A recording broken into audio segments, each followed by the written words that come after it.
global. That sounds very grand, doesn't it? It just means I fly a lot.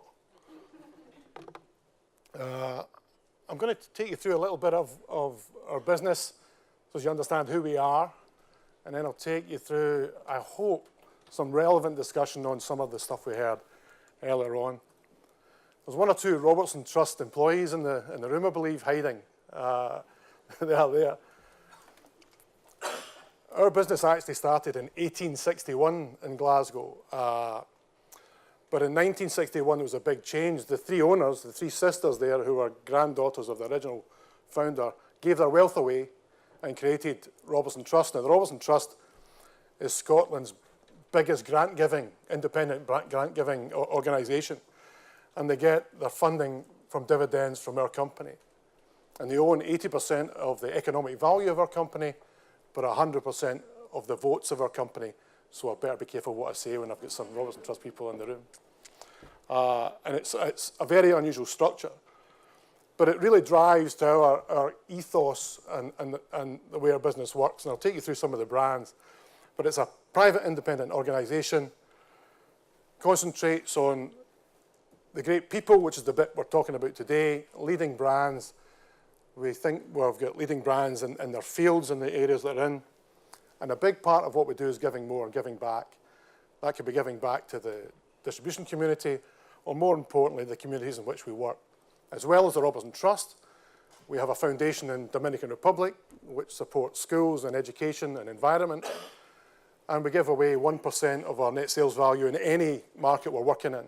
So it's a big part of what we do, and it's probably the hook that gets people into our organisation, because we're not the biggest in the game in our field, but it's certainly very important around the world that we have that ethos in the back of what we do. It's not what we think of every day. We run the business like a public company, but there is a big golden ticket at the end of the year when the money goes back to the charity. There's some of the brands. Some you'll know, some you won't. Erin might recognize. Is Erin still in the room, is she? Yeah. She might recognise Partida's. Actually comes out of the tequila at the end. Comes out of San Francisco. It comes out of Mexico, but it's owned in San Francisco. So some of the brands you'll know, some of the brands you won't, but they're all high-end operating brands, which are really important to the economic value of the organisation. It's where we're based. Global, we're not absolutely everywhere, but my air miles will tell you that we're in quite a lot of places.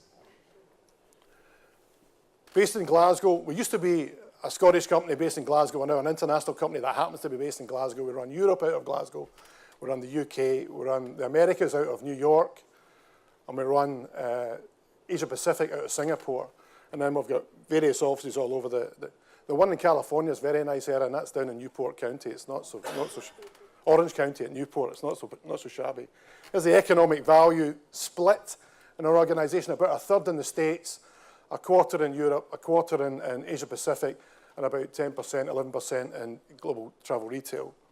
The 1% at the bottom on e-commerce is the interesting thing, because that's the thing that's growing really quickly.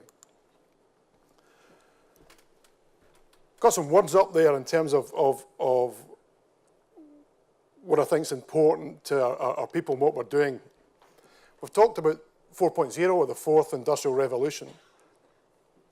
And I kind of asked myself when I was asked to prepare for today, what does that mean for my business, my investment cycle, my people, the skills we've got in that area? And what's the timing? Is it now? Is it 5 years? And I kind of agree, I'm not going to change my manufacturing process in the next 10 years. That we'll be digitally printing 2,000 pounds a bottle of Macallan. It's not going to happen. It's not what the consumers want. But there is change, and there's change happening really, really quickly. It will affect employment. It will affect the longevity of those entitlement-demanding people that we're recruiting nowadays. The consumer expectation is changing. Our staff's expectations are changing. But I don't think it's all about technology. I think the skills and values and behaviours are all part of that.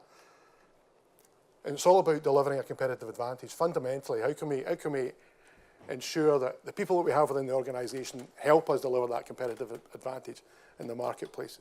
So many questions.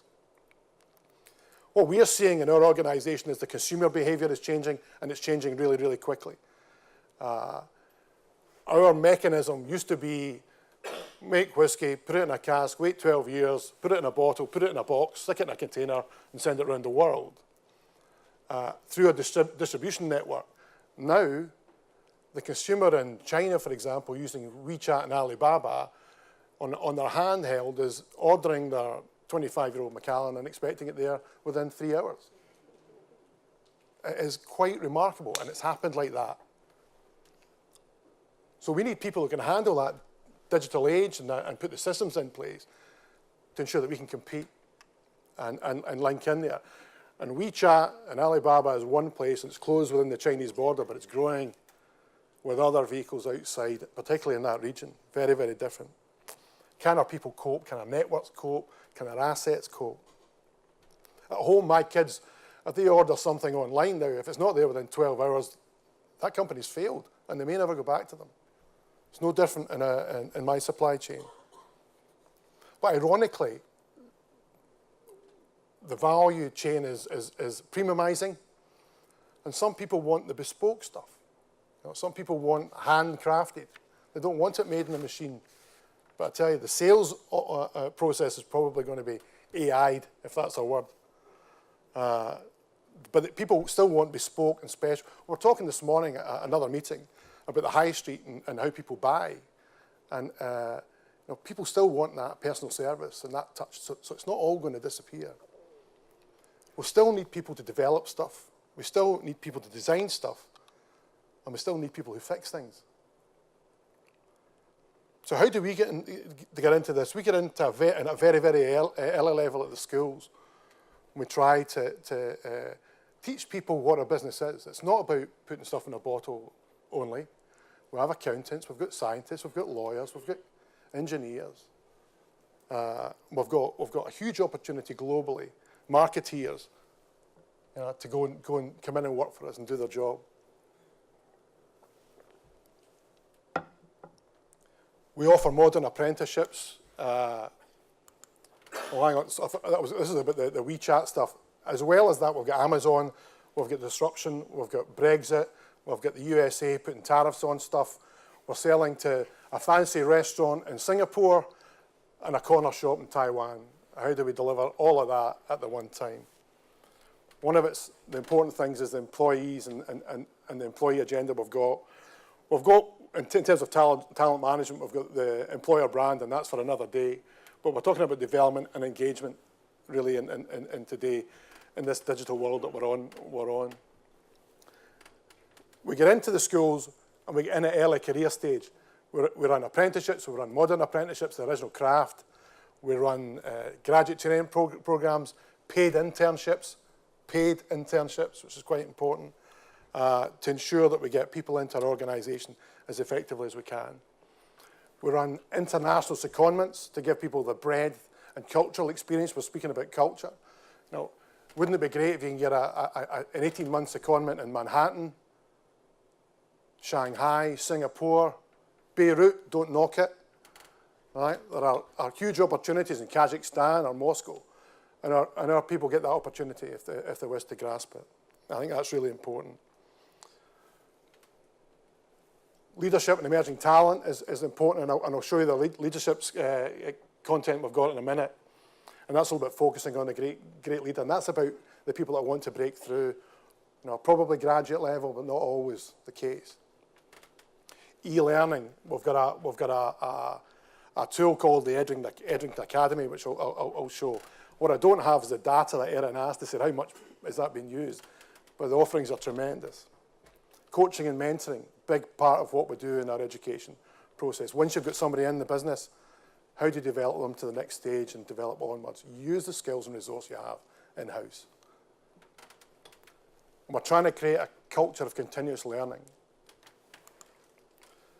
We use the 70-20-10 model in our organisation, which is 70% on-the-job training and development, 20% social learning, to us that's mentoring, and then 10% formal education.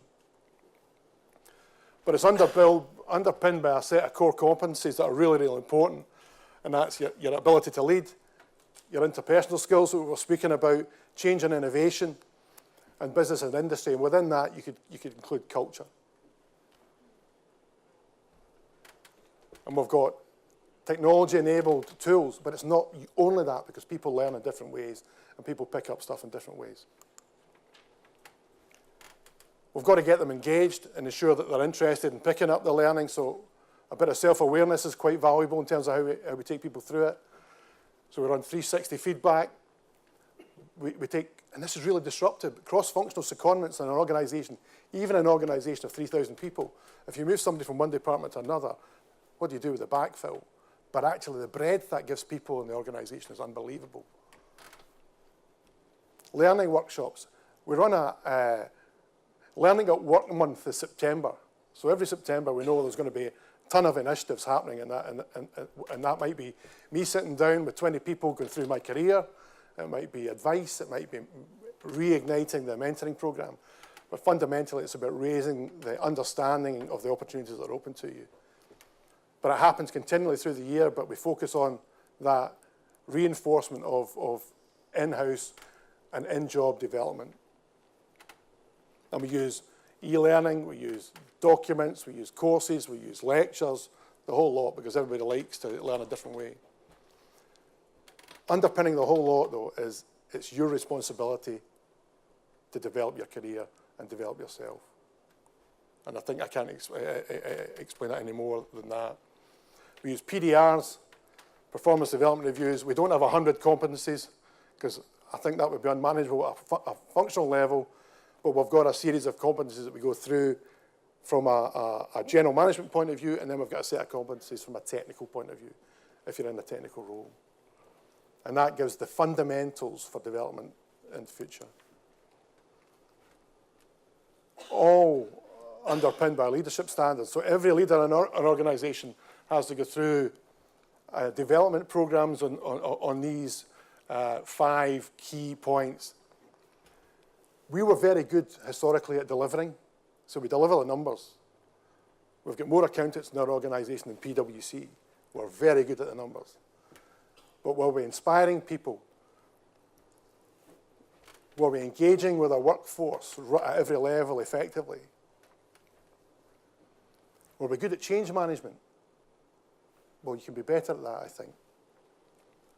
And fundamentally, do you collaborate effectively across the organisation and out with the organisation to give you a better result? So there's been a lot of emphasis on those leadership skills are relatively new for us, and they've changed from where they were.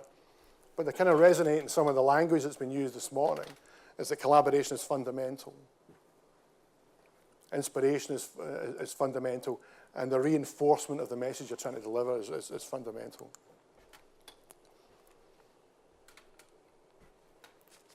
I guess the message I'm trying to give over today from our company's point of view is